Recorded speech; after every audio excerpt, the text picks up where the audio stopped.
On today's Second Circle Gaming, we analyze a game that we've been planning to look at for quite a while, but it's just been moved down the list of two review games, and now it's finally come up. That is Destroyer, the U-Boat Hunter.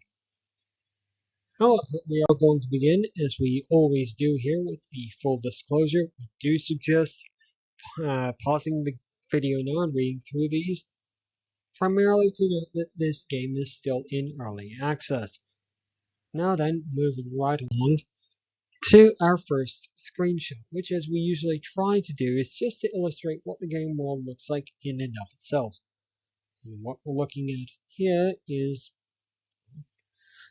the game shows us a compass in its usual place at the top center of the screen with a positions menu at the top left hand corner, and the notifications box has been whited out to avoid any spoilers, but that's on the bottom right. In addition, there is a positions menu of a different sort at the bottom center of the screen. There are some additional menu buttons on the left hand side of the screen, like a binoculars button and the depth charges button. But that's really all there is to say about the user interface. Moving on now to another one of the positions on the ship, this being the sonar operator's position. We will point out that not all of the positions on the ship are as important as some of the others. We tried to capture just the most important positions, and obviously the sonar is going to be one of them. If the player is engaging in anti-submarine warfare, sonar is rather important. Now, there are not over many options to engage with this particular screen. Obviously, the big red dial in the center with the sector selected can be moved around, and there are some additional buttons on the right hand side. But that's really all there is to interact with here. So now we move on to what the game calls the TRR, or TRR, but is really just how the player keeps track of when they should drop their depth charges and when they shouldn't. Obviously, this is going to be somewhat important if the player decides to play through the game using themselves in an active role rather than a passive role.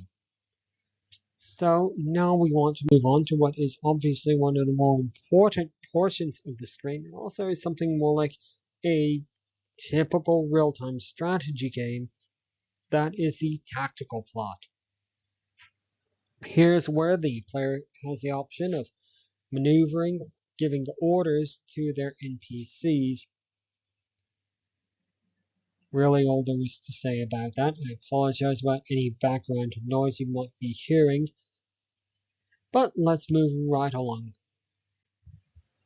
to one of the screens which is not terribly important to players that are sort of novices in the kind of naval combat genre, but we do want to include it so that players that are very experienced, either through other simulation games or possibly real world experience, know what a plotting table is and understand how it can be utilized.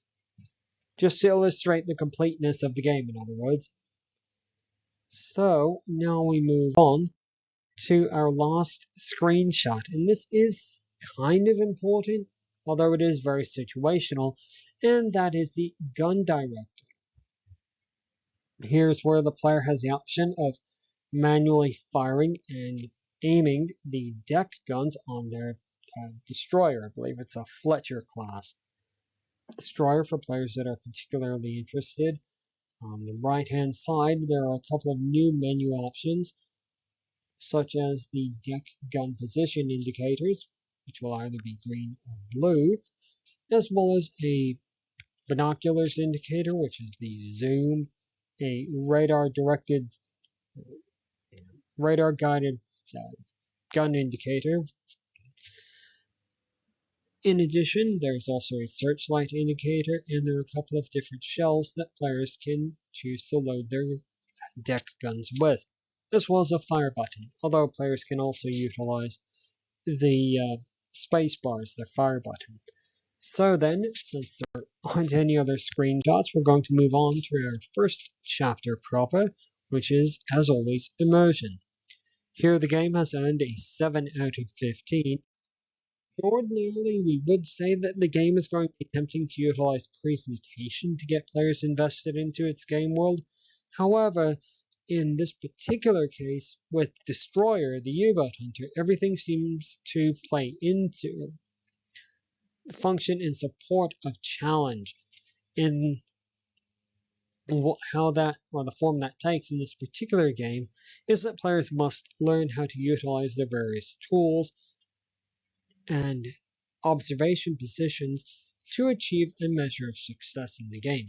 To say, getting more than 50% of their convoy to its expected or anticipated position by the time that time runs out. Now, the game will also be attempting to utilize audio to get players invested into its game world.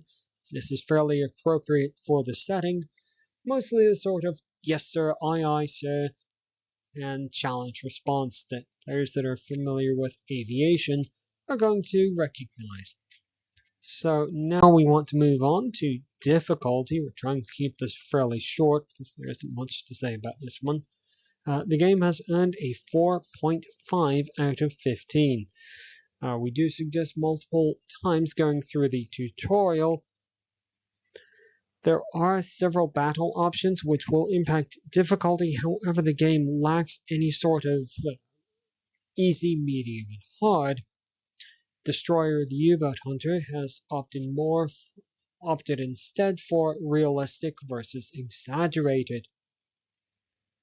There is an option for a custom battle, which we do suggest for players that are just learning the game rather than selecting the small, medium, or large battle. We have found some minor click detection issues, and the game doesn't really have a unselect button. So something to be aware of, that players might unintentionally give orders to NPCs because they have it unselected and the game doesn't provide them with any indication that that is unselected. Otherwise, the user interface is perfectly serviceable and simple enough to understand. So now, where does the game stand for lasting appeal? Here the game has earned a 3 out of 15. There is at present only one method of engaging with the software, but there are several options within that to customize it to the time that the player has available. And so that is definitely something to be aware of with this game, that the time commitment can range anywhere from 30 minutes up to 3 hours of real-world time, since there doesn't appear to be a time dilation option in the game at present. So, be prepared to spend a lot of time with this one. Players that are particularly interested in naval combat in the Second World War or anti-submarine warfare, that is ASW, may find that score to be a little bit less than it would be for them. We're looking at the average player. So for the average player, a 3 out of 15 applies, since there isn't any DLC and there are no mods at present. So moving on. Overall, Destroyer the U-Boat Hunter has earned a 4.3 out of 15. To a certain percentage of players, the game can be highly immersive and is one that players are going to want to spend a lot of time with. The learning curve is fairly significant for other players. One thing that we have noticed is that the NPCs have a lack of a self-preservation instinct and will happily ram the player character as if they were oblivious to the position of the player character. However, this can be alleviated if the player prefers to take more of a passive commanding role rather than an active role. Now, players have at present only one class of ship that they can command. However, that might be something of a nod toward the gamification so that players don't have a technologically inferior ship. Now, one thing that we will say that is highly subjective, so get those grains of salt ready, is that players that are able to recognize and understand what terms like hedgehog, ASW, Fletcher, ashcan, flower, river, and type 7 or type 9 are going to find this game a little bit more, significantly more immersive than players that have no idea what any of those words that we just said refer to. So, with that, there really isn't much more to say about Destroyer, the U-Boat Hunter. I think we've covered everything. If you're really interested in a Second World War anti-submarine warfare simulation, this is one to look at. Otherwise, from 7th Circle Gaming, thanks very much for watching all the way to the end. Leave your opinions in the comments section below, or if you have a request for a game, leave that below as well. Otherwise, goodbye.